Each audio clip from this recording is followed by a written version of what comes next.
오늘 우리에게 주신 하나님 말씀 요한복음 10장 22절에서 42절입니다. 요한복음 10장 22절에서 42절입니다.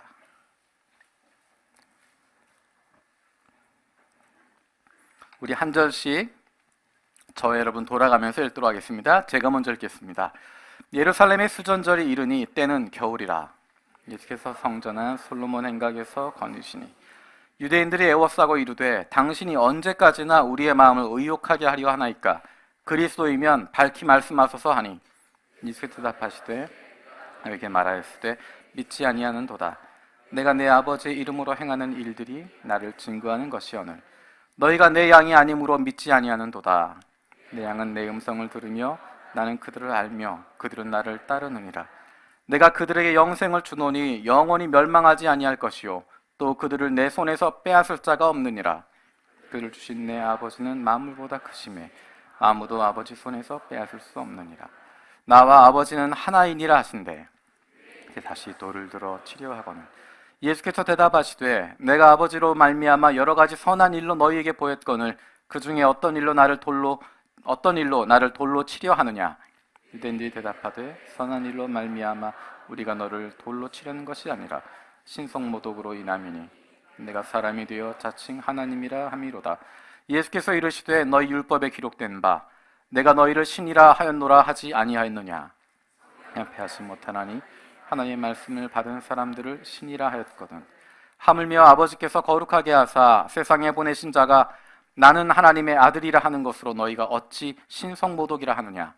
만일 내가 아버지의 일을 행하지 아니하거든 나를 믿지 말려니와 내가 행하거든 나를 믿지 아니할지라도 그 일은 믿으라. 그러면 너희가 아버지께서 내 안에 계시고 내가 아버지 안에 있음을 깨달아 알리라 하시고 잡고자 했으나 그 손에서 벗어나 가하시니라.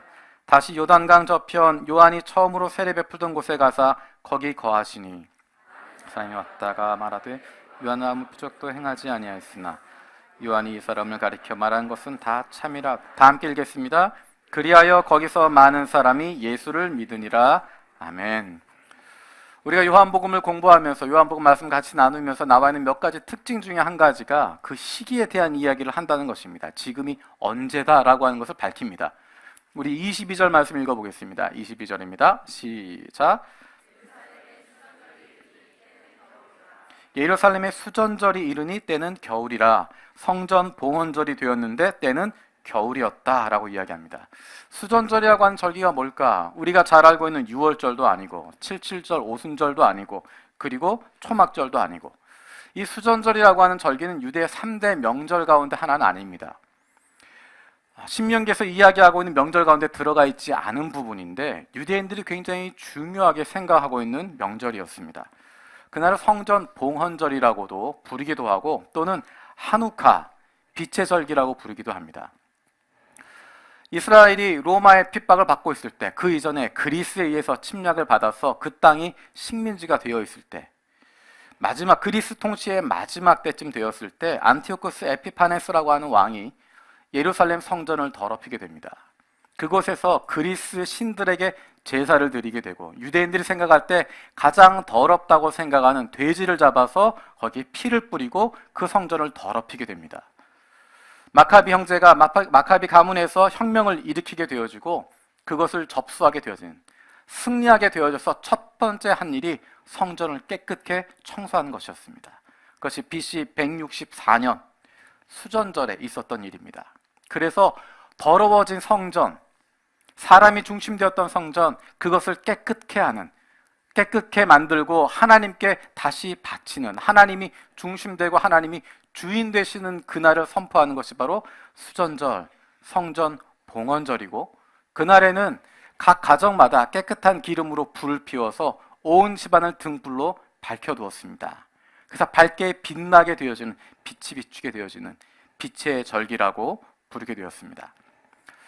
이날은 굳이 모든 사람이 예루살렘에 모여야 되는 날은 아닙니다. 각 지방에서 그저 그 명절을 지키면 되는 것인데 오늘 본문에 보면 예루살렘의 수전절이다라고 이야기합니다. 그리고 예수님이 거기에 있었다라고 이야기합니다. 7장 첫 부분에 나와 있는 초막절 즈음, 초막절 절기, 거기에서부터 수전절까지가 3개월 정도의 시간이 됩니다. 그리고 앞으로 우리가 잘 알고 있는 예수님의 십자가 사건 6월절까지도 3개월 정도의 시간이 가게 됩니다. 그러니까 예수님께서 초막절부터 수전절까지 유대 지역에 머물고 있었다라고 하는 것을 보여주고 있습니다. 예수님께서 유대 지역에 머물고 있었다고 하는 것이 어떤 의미일까? 예수님의 본거지는 유대가 아닙니다. 예수님 믿고 있는 사람, 따르고 있는 사람, 영향력을 많이 주고 있는 것은 갈릴리 지역인데, 예수님이 굳이 유대 지역에, 예루살렘을 중심으로 하고 있는 유대 지역에 머물고 계십니다. 그곳은 예수님을 잡으려고 하는 사람들, 예수님의 적대자들, 예수님을 죽이려고 하는 사람들이 몰려있는 곳이었습니다. 하지만 예수님은 그것을 두려워하지 않고 그곳에 서 계셨습니다. 저는 성경을 읽으면서 머릿속에 영화 장면 같은 장면이 쫙 떠오르게 됩니다. 수전절, 조금 전에 이야기했던 것처럼 더럽혀진 성전, 더럽혀져 있었던 그 성전을 깨끗게 씻고 깨끗게 정화하고 하나님이 왕이시라고, 하나님이 이 성전의 주인이라고 하는 것을 선언하는 것, 그것이 수전절인데, 여러분 예수님께서 처음 하셨던, 예루살렘에 오셔서 하셨던 사역 기억하십니까? 예수님이 예루살렘에서 처음 하셨던 것, 성전을 정화하는 것이었습니다. 성전에서 소와 양과 비둘기 팔고 있는 사람들, 그 사람들 다 쫓아내시고, 거기서 돈 바꾸는 사람들 다 그 상을 뒤엎으시고, 이 모든 것 다 걷어내라고 말씀하시고, 내 아버지의 집을 너희가 강도의 구렬로 만들고 있구나 이야기하시고, 사람들 앞에 너희가 이 성전을 허물라, 그러면 내가 사흘 만에 다시 세우리라 말씀하셨던 그 성전을 깨끗게 하는 사건, 그 일을 가장 먼저 행하시게 됩니다. 성전의 주인이 하나님이신데, 그 하나님이 육신을 입고 이 땅에 오신 분이 바로 예수님이신데, 예수님이 바로 성전의 주인이신데, 수전절에 성전을, 타락했던 성전, 더러워졌던 성전, 오염되었던 성전을 깨끗게 하고 새롭게 만들다라고 하는 그 수전절에 예수님께서 그 성전 안에 계시다고 하는 것, 저만 감격한 것 같습니다. 예수님이야말로 요한복음 1장에서 말씀하신 것처럼 빛 되신 예수, 빛 되신 분이라고 이야기했습니다. 세상에 오신 참 빛이라고 이야기했습니다. 조그만 등잔에 있는 그런 불빛이 아니라 온 세상을 비추게 되어지는, 사람들이 수전절을 지키며 빛의 절기라고 불렀던 그 빛, 그것보다 훨씬 더 크고 온 세상을 비추게 되어지는, 온 세상에 생명을 주시는 빛 되신 예수 그리스도, 그분이 바로 수전절에 빛의 절기에 여호와의 성전 가운데 계시고 그분이 주인공으로 나타나게 되시는 것입니다. 이제 예수님의 십자가 사건이 3개월 정도밖에 남지 않았습니다. 예수님의 마음이 착잡한 부분이 있었던 것 같습니다. 그동안 3년여의 시간 동안 예수님께서 하나님 말씀을 선포하시고 하나님의 능력으로 많은 일들을 이루시면서 보이셨던 것이, 내가 바로 그리스도라고 하는 것, 내가 세상의 빛이라고 하는 것, 내가 세상에 생명을 주러 왔다고 하는 것, 내가 바로 구원자라고 하는 것, 내가 하나님의 아들이라고 하는 것, 그것을 선포하고 보여주고 계셨는데, 이제 그 시간이 3개월 정도밖에 남지 않았습니다. 그리고 사람들에게 그것을 선포할 수 있는 시간이 얼마 남지 않았습니다. 오늘의 본문이 지나고 나면 유대인들과 논쟁하는 장면이 등장하지 않습니다. 이제 마지막으로 가게 됩니다. 예수께서 내가 그리스도라고 하는 것을 선포하는 장면이 이제 나타나지 않게 됩니다. 마지막으로 유대인들이 예수님에게 물어보고 있습니다. 너의 정체가 뭐냐라고 이야기합니다. 요한복음 처음부터 등장했던 질문이 바로 그것이었습니다. 너는 누구냐? 네가 그리스도냐라는 것입니다. 유대인들이 예수님에게 마지막으로 물어보고 있습니다. 우리 24절 말씀 같이 읽어보겠습니다. 24절입니다. 시작. 유대인들이 애워싸고 이르되 당신이 언제까지나 우리의 마음을 의욕하게 하려 하나이까? 그리스도이면 밝히 말씀하소서 하니. 여러분, 이 장면도 그림으로 그려볼 수 있습니다. 예수님 서 계시는데 많은 유대인들이 그를 애워싸고 둘러싸고 강압하듯이 물어보고 있습니다. 당신이 그리스도면 그리스도라고 말을 해라 라고 하는 것입니다. 예수님이 그런 이야기 하신 적 있으신가요? 없으신가요? 이 장면은 마치 우리의 일상생활을 보는 것 같습니다. 자녀와 대화하면서 엄마나 아빠가 가장 많이 하는 소리 어떤 거죠? 내가 전에 이야기했잖아. 자녀들이 하는 이야기 뭐죠? 그런 일 들은 적이 없습니다. 부부가 대화할 때도 그런 표현을 많이 사용하게 됩니다. 갑자기 이야기하다가 내가 전에 얘기했잖아. 상대방은 뭐라고 하죠? 모르겠는데? 들은 적 없는데? 우리 부모님을 생각해도 사실 그런 생각 많이 하게 됩니다. 부모님에게 내가 가장 많이 했던 이야기가 뭘까? 나 그런 얘기 들은 적 없는데요. 분명히 들었지만 내 귀에 들리지 않았던 것입니다. 못 들었다고 이야기하는 것이 아니라 듣지 못했다고 생각하는 것입니다. 이 이야기는 저와 여러분의 관계에서도 마찬가지입니다. 분명히 설교 시간에 이야기했는데 여러분은 뭐라고 말씀하시냐면 말씀하신 적 없습니다. 회의하거나 무슨 기도회나 모임에서 이러해야 됩니다라고 몇 번이나 강조했는데 나중에 들려오는 이야기는 목사님은 한마디 말도 안 하고 자기 맘대로 하신다. 들었지만 듣지 못하게 되는, 왜냐하면 내가 듣고 싶은 것만 듣기 때문입니다. 내가 관심 있는 것만 듣기 때문입니다. 아무리 그 사람이 이야기해도 내가 관심을 두지 않으면, 마음을 두지 않으면 남지 않고 들을 수 없습니다. 선택적으로 그것을 듣고 있는 것입니다. 유대인들의 모습이 바로 그렇습니다. 예수님이 끊임없이 내가 그리스도라고 말씀하시고 내가 하나님의 아들이라고 이야기하고 내가 하늘로부터 왔다라고 이야기하고 있는데, 내가 그리스도라고 선포하고 있는데 이 사람들은 듣지 못합니다. 그런 이야기 들은 적 없다는 것입니다. 어쩌면 그들 마음속에 가지고 있는 그리스도에 대한 모습이 있기 때문입니다. 그들이 생각했던 그리스도, 그분은 로마와 싸워서 이기는 분이고, 그분은 힘을 가지고 있는 분이고, 그분 고귀한 분이고, 그분은 왕으로 오시는 분인데 어떻게 이 사람이 그리스도가 될 수 있을까라고 생각하니까, 그분은 우리를 인정해주고 우리를 중심으로 일하실 분인데 우리를 배제하는 것 보니까 그는 그리스도가 아니라고 생각하면서 예수를 배제하고 있었기 때문에, 예수는 그리스도가 아니라고 생각했기 때문에 예수님이 아무리 말씀하셔도 듣지 못하고 있는 것입니다. 그 많은 일을 행하셨음에도 불구하고 깨닫지 못하고 있습니다.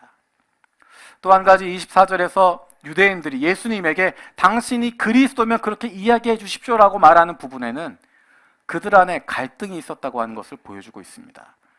우리가 아는 것처럼 그 전에 예수님 선포하실 때마다, 예수님이 기적을 행하실 때마다, 표적을 행하실 때마다 사람들의 반응은 둘로 나누어졌습니다. 어떤 사람들은 이 표적을 보니 이분이 그리스도다, 이분의 말씀을 들어보니 이분이 하나님의 아들이다라고 이야기하고, 다른 사람들은 아니다라고 이야기합니다. 아무리 그가 그런 표적을 보이지만, 아무리 그런 기적을 행하고 있지만 이 사람은 그리스도일 리가 없다라고 생각하는 것입니다.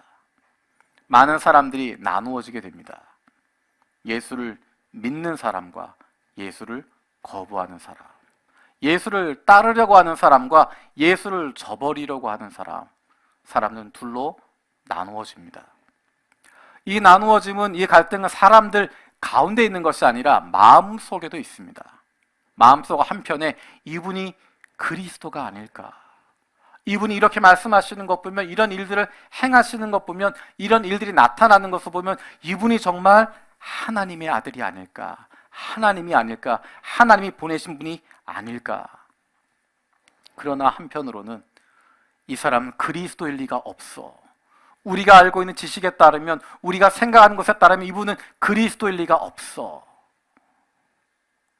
또 한편으론 이분이 그리스도라면 그분의 말씀을 따라야 할 텐데, 그분이 말씀하시는 것, 율법의 정신이 이것이라고 말씀하시는 것 따라가야 될 텐데, 그것 따르다 보면 내가 가지고 있는 기득권 포기해야 하고, 내가 지금까지 쌓아왔던 종교적인 명예 내려놓아야 하고, 지금까지 가지고 있었던 것 다 포기해야 되니까 그것 포기할 바에야 이 사람 그리스도 아니라고 치자. 내가 가지고 있는 그것들 포기하고, 내가 누리고 있었던 특권들, 내가 가지고 있는 기득권들 다 내려놓을 바에야 차라리 이 사람 그리스도 아닌 것으로 하고 이 사람 처리해버리면, 이 사람 없어져 버리면 내 속도 편하고 마음도 편하고. 사람들은 갈등하고 있습니다. 이제 마지막으로 결단을 내려야 할 시기가 다가오게 됩니다. 마지막으로 결단을 내려야 할 시기가 다가오게 되어집니다. 예수님께서 그들에게 대답하십니다. 우리 25절 말씀 같이 읽겠습니다. 25절입니다. 시작. 내가 너희에게 말하였으되 믿지 아니하는도다. 내가 내 아버지의 이름으로 행하는 일들이 나를 증거하는 것이거늘. 내가 말했지만, 내가 행동했지만 너희들이 믿지 않는다라고 이야기하십니다. 내가 아버지의 이름으로 행했는데 그 일들이 나를 증거하는 것인데, 내가 말하는 것뿐만 아니라 선포하는 것뿐만 아니라 아버지의 능력을 행했던 이 모든 일들이 내가 하나님의 사람임을, 하늘로부터 온 사람임을, 주님으로부터 보내심을 받은 그리스도라고 하는 것을 증명하고 있는데 너희들이 그것을 알지 못한다라고 이야기합니다. 왜 모를까? 왜 이들이 깨닫지 못하고 있을까? 그들은 예수님의 양이 아니기 때문입니다. 그 유대인들은 예수님의 양들이 아니었기 때문입니다. 그를 목자로 인정하지 않았기 때문입니다. 예수님의 양들은 그 목소리를 듣는데, 예수님의 양들은 그 목자의 음성을 듣고 따라가게 되어져 있는데, 이 유대인들은 예수님을 목자로 인정하지 않았던 사람들입니다. 예수님을 목자로 인정하지 않았기 때문에 그 음성을 듣지도 않았던 사람들입니다. 예수님을 목자로 생각하지 않았다고 하는 것은 하나님을 목자로 받아들이지 않았다는 것입니다. 이스라엘 백성들이 하나님의 양이라고 이야기하고 여호와는 나의 목자라고 이야기했는데, 오히려 종교 지도자들은, 하나님의 말씀을 가지고 살아가는 사람들은, 하나님의 말씀 붙잡고 이것에 목숨을 걸었다고 하는 사람들은 그 율법 규정은 지키고 있지만 그 안에 담겨져 있는 하나님의 마음에는 아무런 관심도 두지 않습니다. 종교적인 모습은 가지고 있지만, 제사장인 것처럼 보이고 있지만, 율법을 지키고 있는 것처럼 보이지만, 사람들에겐 종교 지도자인 것처럼 보여지고 있지만, 그런 명예를 얻고 있지만 그 마음속에는 하나님과 아무런 관계도 없이 살아가고 있습니다. 율법을 어려서부터 쭉 지켜왔습니다라고 말하지만 그 안에 담겨져 있는 하나님의 마음에는 전혀 관심이 없고, 율법대로 내가 한 번도 어긴 적이 없습니다라고 이야기하지만 한 번도 하나님의 마음을 품고 다른 사람 사랑해 본 적도 없고, 하나님의 마음이 어디에 있는지 관심을 두지 않았던 사람들입니다. 다른 편으로 이야기하면 그 사람들은 하나님을 왕으로 인정하지 않았던 사람들입니다. 하나님이 왕이신데, 하나님이 이스라엘의 왕이신데, 하나님 백성들의 왕으로 계신 분이신데, 이 유대인들은 하나님을 왕으로 인정하지 않았습니다. 이스라엘 백성들이 그렇게 했던 것처럼, 이스라엘 백성들이 왕 되신 하나님 그분을 인정하지 않고 우리에게도 이방에 있는 다른 나라들처럼 인간 왕을 달라고 했던 것처럼, 우리가 눈에 보이는 왕, 우리에게 풍요를 줄 수 있는 왕, 우리 마음대로 움직일 수 있는 왕, 일정 부분 내가 타협하고 일정 부분 내가 얻어낼 수 있는 그런 왕을 달라고 했던 것처럼, 이 유대인들은, 이 종교 지도자들은 내가 일정 부분 기여하는 만큼 얻을 수 있는 대상을 찾고 있었고, 절대적으로 순종해야 하고 절대적으로 그 말씀 따라야 하는 하나님 거부하고 있었습니다. 우리가 나중에 살펴보겠지만 이 사람들의 입을 통해서 하는 고백이 있습니다. 우리에게는 다른 왕이 없습니다. 우리에겐 시저밖에 없습니다. 우리의 왕은 황제이십니다라고 제사장들이, 종교 지도자들이 사람들 앞에서 고백하게 됩니다. 하나님을 왕으로 모셔야 될 사람들인데, 하나님을 목자로 모셔야 할 사람들인데 왕을 거부하고 있고 목자를 거부하고 있고, 하나님을 왕으로 모시지 않으니까, 하나님은 목자로 모신 적이 없으니까 그분의 아들 예수가 오셨는데도 그 목소리 들을 줄 모르고 여전히 내 멋대로, 여전히 내 마음대로, 내 하고 싶은 대로 살아가고 있는 것입니다. 그들의 종교 자체가, 그들이 지금까지 해왔던 것 그 자체가, 율법을 지킨다고 하는 그 자체가, 그들의 종교 시스템 자체가 그들에게 우상이 되었고, 그것을 지키기 위해서, 그 종교를 지키고 그 업적을 지키고 자기들의 명예와 기득권을 지키기 위해서 예수를 죽여버리게 되어지는, 저 예수 없애버리면, 저 예수 죽여버리면 모든 것이 평안하다 생각하게 되어지는, 말도 안 되는 일을 저지르게 되어지는 것입니다. 예수님께서 말씀하십니다. 내가 말한 것뿐만 아니라 나의 행동을 본다면 너희들이 그것을 믿게 될 것이다. 우리 37절, 38절 요한복음 10장 37, 38절 읽겠습니다. 시작.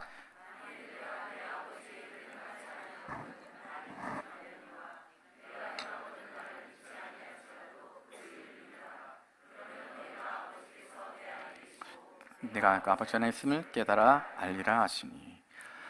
요한복음 예수님이 하셨던 일들을 표적이라고 하는 것으로 정리하고 있습니다. 예수님이 하셨던 수많은 초자연적인 기적들이 있습니다.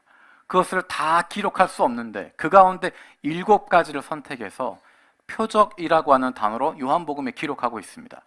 그 표적은 그 일을 통해서 예수가 하나님의 아들이라고 하는 것을 보여준다는 것입니다.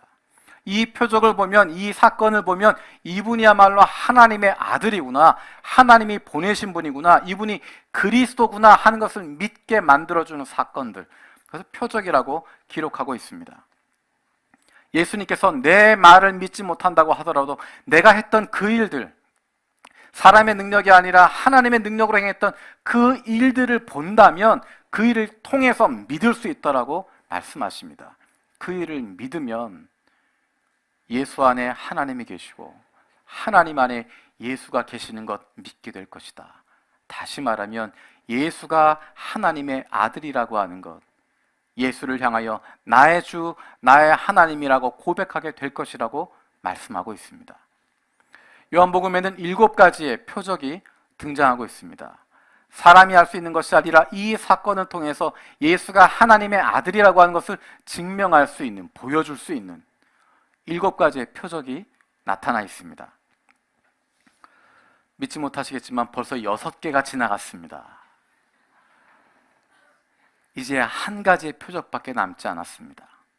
요한복음 2장에 등장했던 첫 번째 표적이 물로 포도주를 만드는 것이었습니다. 물로 포도주를 만드시고 그 결과로 이에 제자들이 믿으니라 라고 이야기합니다.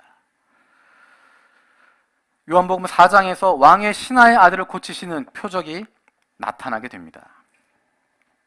기적이 아니라 이분이야말로 그리스도구나, 하나님의 아들이구나 고백하게 되어진 표적입니다. 세 번째 표적은 우리가 잘 아는 베데스다 연못에서 나타나게 됩니다.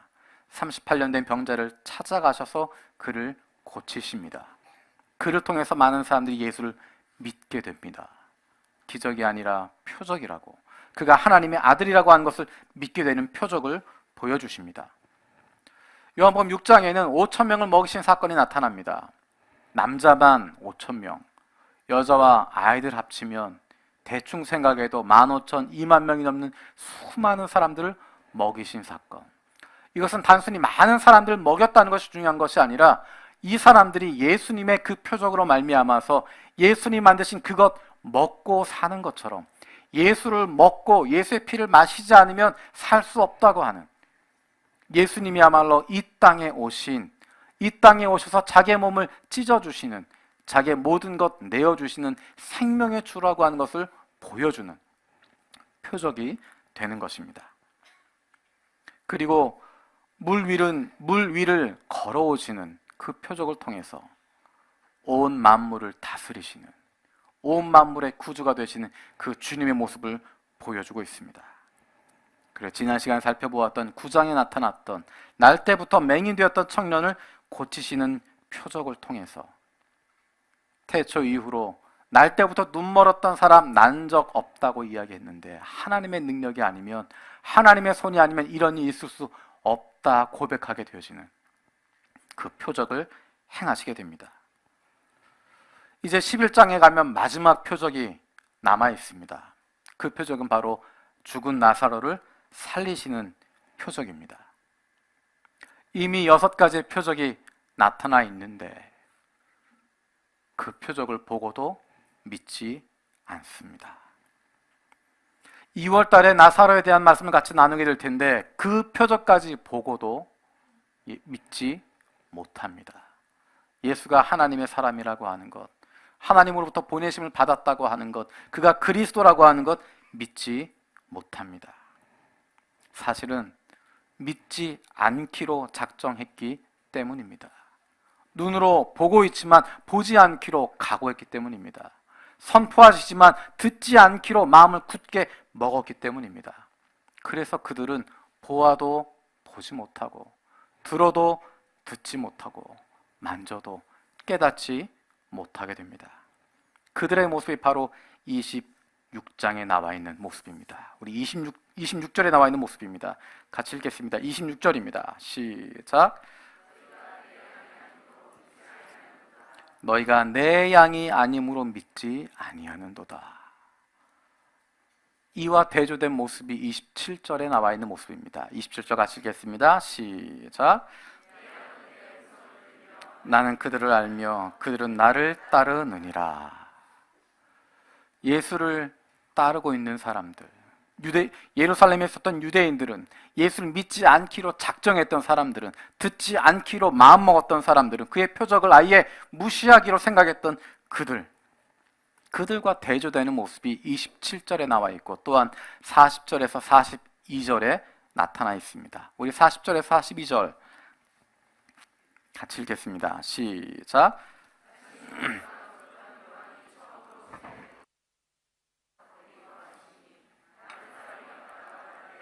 그가 아무런 표적도 행하지 아니하였으나 요한이 이 사람을 가리켜 말한 것은 다 참이라 하더라.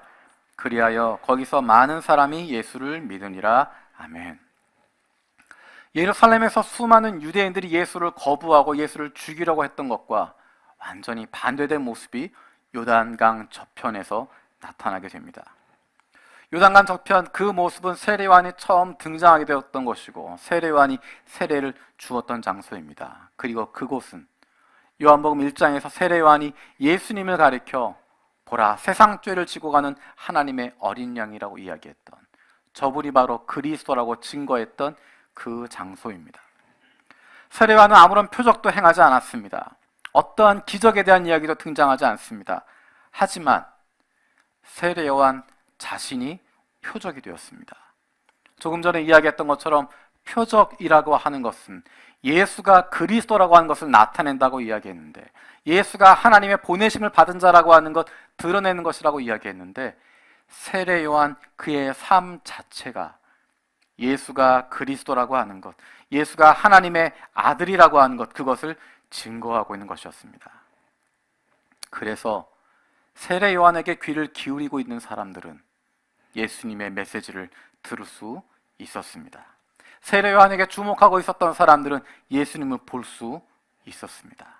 세례요한에게 나와서 회개했던 사람들, 회개 세례를 받았던 사람들, 물 세례를 받았던 사람들, 그래서 자기 죄를 고백하고 내가 죄인이라는 것 알게 되고 내가 심판 가운데 들어갈 수밖에 없다는 것 깨닫게 되어주고 내가 어찌해야 할까?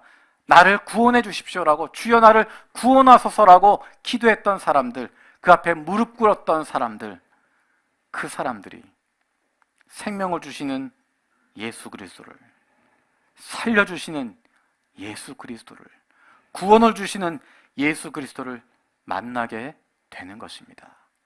그래서 많은 사람들이 예수를 믿었다라고 이야기합니다. 예루살렘에 있었던 유대인들과 요단 동편에 있었던 이 사람들을 비교할 때 이 사람들이 더 많이 배운 사람 아닙니다. 이 사람들이 더 거룩한 사람이었을까? 그렇지 않습니다. 이 사람들이 능력이 있어서 그랬을까? 그렇지 않습니다. 이 사람들이 좋은 믿음의 가문에서 태어났을까? 그렇지 않습니다. 배운 것도 아니고 능력이 있는 것도 아니고 더 거룩한 사람들도 아니고 더 성결한 사람들도 아니고 더 헌신된 사람들도 아닌데, 그렇게 태어난 사람들도 아닌데 어떻게 이들이 예수를 믿게 되었을까? 어떻게 이들이 예수님 앞에 나아갈 수 있었을까? 하나님의 사랑이 그들을 붙들어 주셨기 때문입니다. 하나님이 그들을 붙잡아 주셨기 때문입니다. 하나님이 그 양들을 붙잡아 주시기 때문에 그 누구도 빼앗을 수 없도록, 그 누구도 빼앗아갈 수 없도록 그들을 보호하고 붙잡고 계셨기 때문입니다.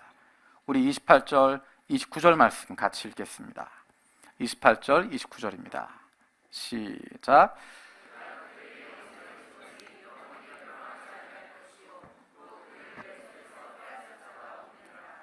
그들을 주신 내 아버지는 만물보다 크심에 아무도 아버지 손에서 빼앗을 수 없느니라. 아멘. 예수님에 속한 양들에게 영생을 주신다고 말씀하시고, 그런데 그것 아무도 빼앗지 못한다. 내 양들, 나에게 속한 양들 아무도 빼앗아 갈 수 없다. 왜냐하면 내 아버지가 지키시기 때문에, 내 아버지가 붙들고 계시기 때문에, 내 아버지가 보호하고 계시기 때문에 그 무엇도 빼앗을 수 없고 그 누구도 빼앗아 갈 수 없다라고 말씀하십니다. 이 말씀을 사도 바울은 로마서 8장에서 이렇게 고백하고 있습니다. 우리 함께 찾아보겠습니다. 로마서 8장 31절에서 39절까지의 말씀입니다. 로마서 8장 31절에서 39절까지의 말씀.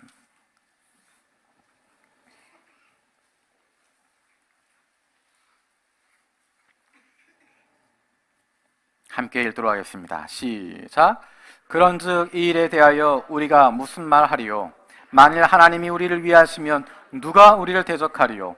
자기 아들을 아끼지 아니하시고 우리 모든 사람을 위하여 내주신 이가 어찌 그 아들과 함께 모든 것을 우리에게 주시지 아니하겠느냐? 누가 능히 하나님께서 택하신 자들을 고발하리요? 의롭다 하시는 이는 하나님이시니 누가 정죄하리요? 죽으실 뿐 아니라 다시 살아나신 이는 그리스도 예수시니 그는 하나님 우편에 계신 자요 우리를 위하여 간구하시는 자신이라. 누가 우리를 그리스도의 사랑에서 끊으리요? 환난이나 곤고나 박해나 기근이나 적신이나 위험이나 칼이랴. 기록된 바 우리가 종일 주를 위하여 죽임을 당하게 되며 도살당할 양같이 여김을 받았나이다 함과 같으니라. 이러므로 이 모든 일에 우리를 사랑하시는 이로 말미암아 우리가 넉넉히 이기느니라. 내가 확신하노니 사망이나 생명이나 천사들이나 권세자들이나 현재일이나 장래일이나 능력이나 높음이나 깊음이나 다른 어떤 피조물이라도 우리를 우리 주 그리스도 예수 안에서 하나님의 사랑에서 끊을 수 없으리라. 아멘. 우리의 강함이 아니라, 우리의 믿음이 아니라, 우리의 선함이 아니라, 우리의 거룩함이 아니라 하나님의 사랑이 우리를 붙들고 계신다고 이야기합니다. 외부의 그 어떤 힘도, 우리의 연약함도, 우리의 상태도 우리를 아버지의 손에서 빼앗을 수 없다라고 이야기하고 있습니다. 제가 세 번역으로 다시 한번 읽어드리겠습니다. 하나님께서 택하신 사람들을 누가 감히 고발하겠습니까? 의롭다 하신 분이 하나님이신데 누가 감히 그들을 정죄하겠습니까? 그리스도 예수는 죽으셨지만 오히려 살아나셔서 하나님의 오른쪽에 계시며 우리를 위하여 대신 간구하여 주십니다. 누가 우리를 그리스도의 사랑에서 끊을 수 있겠습니까? 환난입니까? 곤고입니까? 박해입니까? 굶주림입니까? 헐벗음입니까? 위협입니까? 또는 칼입니까? 칼의 위협이 있어도, 우리가 그 칼 앞에 놓여 있어서 죽음의 위협 가운데 있다고 하더라도 37절은 이렇게 이야기합니다. 그러나 우리는 이 모든 일에서 우리를 사랑하여 주신 그분을 힘입어 이기고도 남습니다. 나는 확신합니다. 죽음도 삶도 천사들도 권세자들도 현재일도 장래일도 능력도 높음도 깊음도 그 밖에 어떤 피조물도 우리를 우리 주 예수 그리스도 안에 있는 하나님의 사랑에서 끊을 수 없습니다. 우리가 사랑받게 되어지는 것, 구원받게 되어지는 것, 하나님의 사랑 가운데 거하게 되어지는 것, 내 손으로 붙잡고 있어서가 아닙니다. 내가 배워서, 내가 믿음이 있어서, 내가 능력이 있어서가 아닙니다. 내가 그분을 붙잡고 있기 때문이 아니라 하나님의 사랑이 우리를 붙잡고 있기 때문에, 하나님이 우리를 붙잡고 계시기 때문에, 내 의지로 하나님에게 남아있는 것이 아니라 하나님의 뜻으로 우리를 붙잡고 계시기 때문에 우리가 거기에 남아있는 것입니다. 우리는 착각하기 쉽습니다.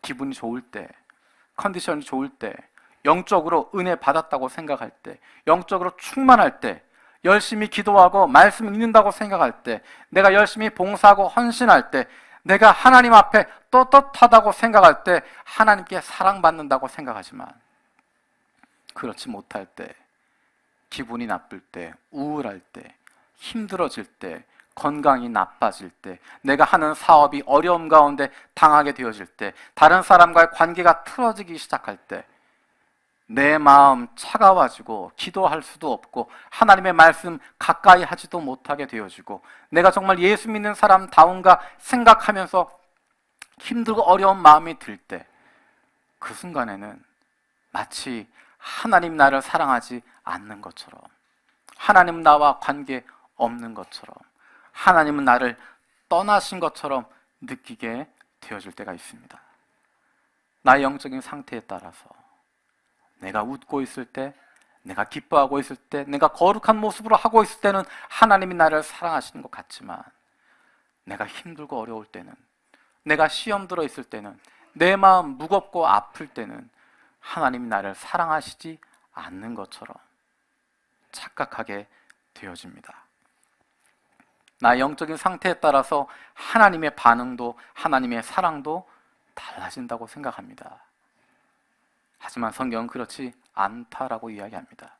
우리의 상태가 아니라, 우리의 수준이 아니라, 우리의 깊이가 아니라, 우리의 믿음의 분량이 아니라 하나님의 사랑이 우리를 구원하신다고 말씀하십니다. 내가 문제가 아니라 하나님이 붙잡고 계시기 때문에 그 어떠함에도 불구하고 그 사랑 끊어지지 않는다 말씀하고 계십니다. 사도 바울을 통해서 하나님이 선포하시는 것이 바로 그것입니다. 우리 로마서 8장 38절 39절 다시 한번 읽도록 하겠습니다. 38절 39절 읽겠습니다. 시작. 내가 확신하노니 사망이나 생명이나 천사들이나 권세자들이나 현재일이나 장래일이나 능력이나 높음이나 깊음이나 다른 어떤 피조물이라도 우리를 우리 주 그리스도 예수 안에 있는 하나님의 사랑에서 끊을 수 없으리라. 우리의 어떤 환경도, 우리의 외부의 어떤 조건도, 그 누구도, 또한 나의 어떠함도, 나의 부족함, 나의 모자람, 나의 연약함, 그것도 하나님의 사랑에서 나를 끊을 수 없다라고 말씀하십니다. 예수님께서 오늘 본문 가운데 우리에게 다시 한번 그렇게 말씀을 주고 계십니다. 우리 마지막으로 요한복음 10장 28절 29절 말씀 다시 한번 선포하도록 하겠습니다. 요한복음 10장 28절 29절입니다. 같이 읽겠습니다. 시작. 내가 그들에게 영생을 주노니 영원히 멸망하지 아니할 것이요 또 그들을 내 손에서 빼앗을 자가 없느니라. 그들을 주신 내 아버지는 만물보다 크심에 아무도 아버지 손에서 빼앗을 수 없느니라. 아멘. 우리를 향하신 하나님의 사랑에서 그 무엇도 우리를 끊어놓을 수 없고, 우리의 겉모습이, 우리의 상황이, 우리에게 주어져 있는 것들이 하나님의 그 사랑 막을 수 없습니다. 때론 우리의 연약함이, 우리의 모자람이, 우리의 실패함이 그 하나님의 사랑 가로막을 수 없습니다. 우리 시간 함께 찬양했으면 좋겠습니다. 조금 전에 불렀던 그 사랑이라고 하는 찬양입니다. 우리를 향하신 아버지 하나님의 그 사랑은 그 무엇으로도 끊어지지 않습니다. 그 누구도 끊을 수 없습니다. 우리의 연약함으로도 그것 막히지 않습니다. 우리 시간 그 하나님의 사랑 기억하면서 함께 찬양 드리겠습니다.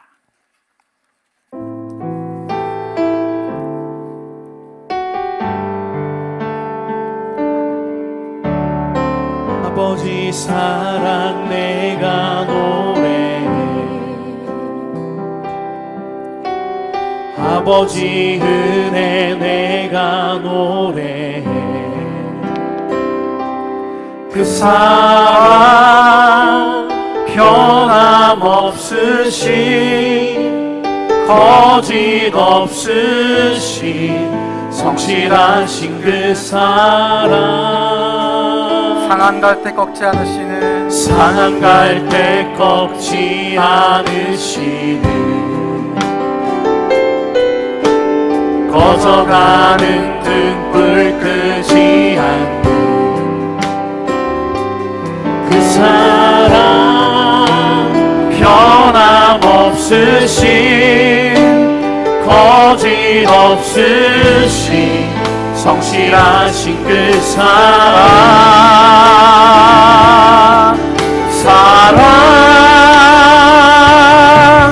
그 사랑,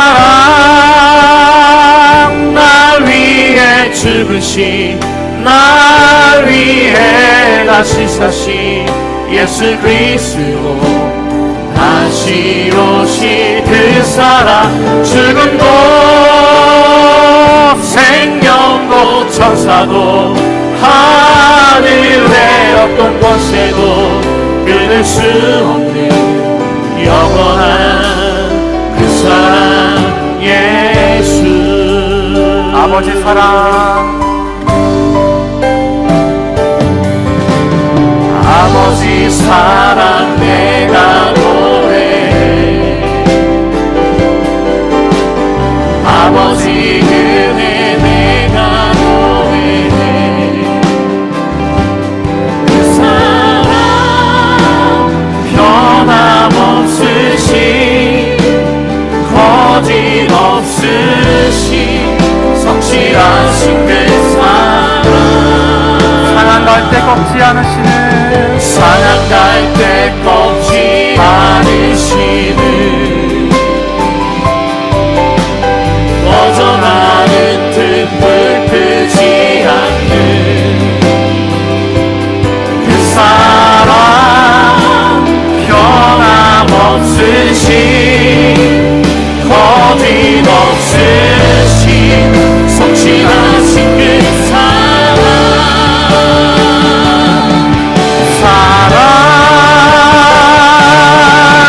그 사랑 날 위해 죽으신 날 위해 다시 사신 예수 그리스도 다시 오신 그 사랑 죽음도 성령도 천사도 하늘의 어떤 권세도 끊을 수 없는 영원한 그 사랑 예수 그 사랑 날 위해 죽으신 날 위해 다시 사신 예수 그리스도 다시 오신 그 사랑 죽음도 생명도 천사도 하늘의 어떤 권세도 이길 수 없는 영원한 그 사랑 예수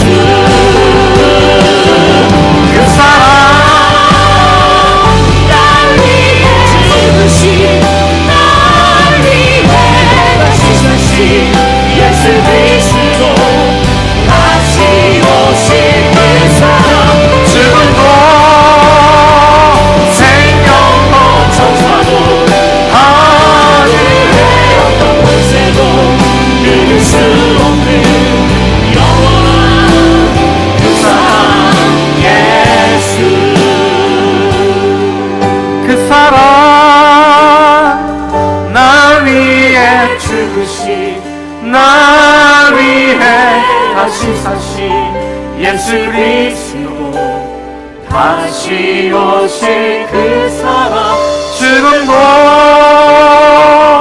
생명도 천사도 하늘의 어떤 권세도 끊을 수 없는 영원한 그 사랑 예수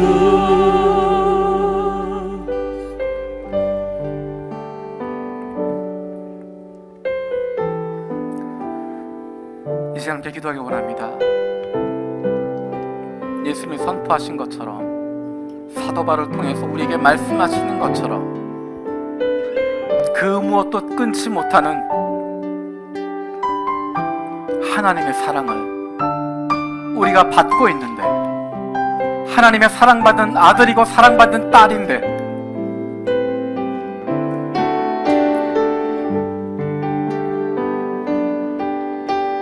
우리의 모습과 관계없이, 우리의 상태와 관계없이, 우리의 경제적인 상태, 우리의 가정의 문제, 우리의 건강의 문제, 나의 믿음까지도 그것과 관계없이 우리를 사랑한다고 말씀하시고 그 무엇도 우리를 하나님의 사랑에서 끊을 수 없다고 말씀하시는데, 마치 우리는 이제 다 포기한 것처럼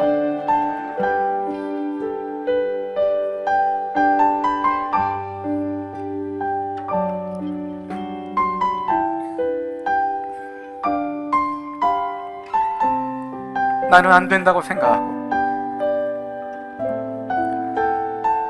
나는 사랑받지 못한다고 생각하고, 나는 버려졌다고 생각하고,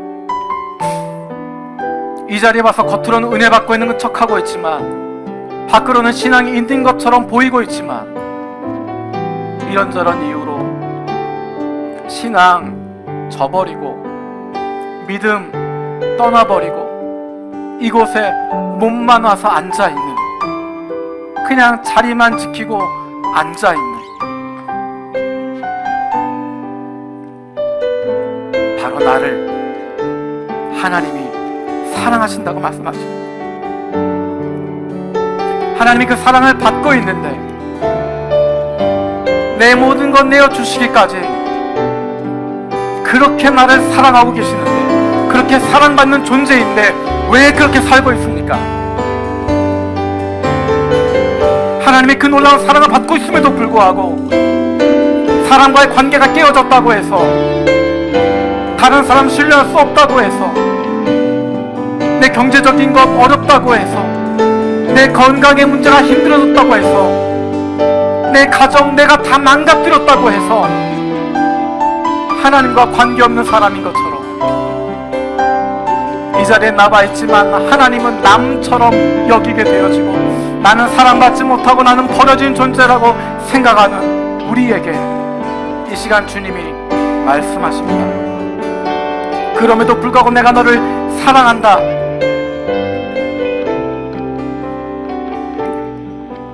그 무엇도, 그 어떤 것도 나를 향하신 하나님의 사랑을 끊을 수 없다라고 말씀하십니다.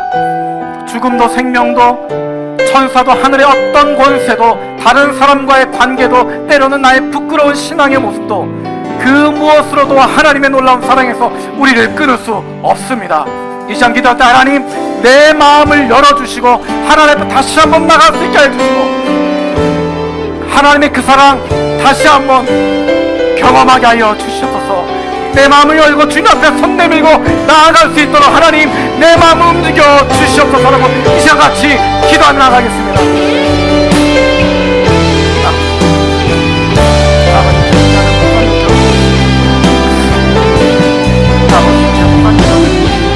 하나님의 사랑받는 자녀들 하나님 아버지는 아무것도 없어서 어림받고 없어서 분명한 나와의 사랑을 주시고 불쌍히 여겨주시옵소서. 하나님께서 다시 한번 경험해서 도와주시고 주 앞에 나가게 하여 주시옵소서.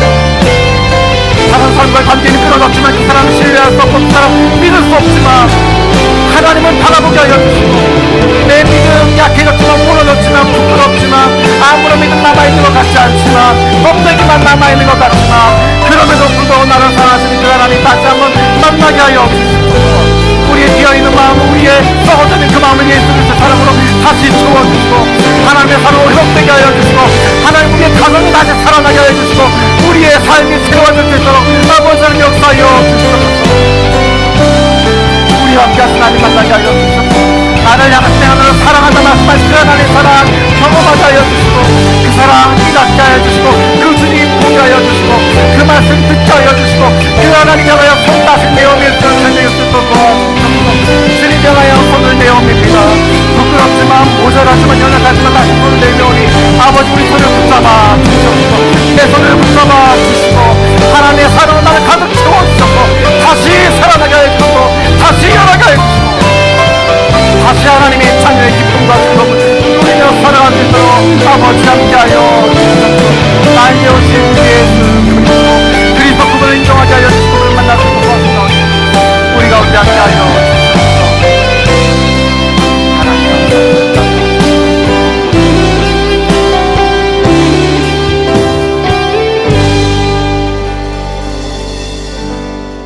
살아계신 아버지 하나님, 하나님의 그 사랑 그 무엇도 그 어떤 것도 끊을 수 없다고 하심을 감사드립니다.